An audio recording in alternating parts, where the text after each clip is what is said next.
You ask Tiger to solve. This deals with linear equations with one unknown. The final result is x equals -1/3. Let's solve it step by step. Group all x terms on the left side of the equation. Subtract 4x from both sides. Group like terms. Simplify the arithmetic. Group like terms.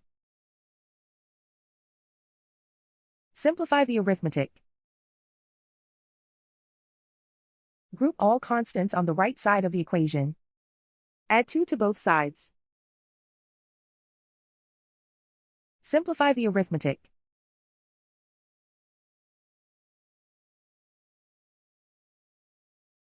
Isolate the x. Divide both sides by 9. Simplify the fraction. Find the greatest common factor of the numerator and denominator. Factor out and cancel the greatest common factor. And so the final result is x equals -1/3.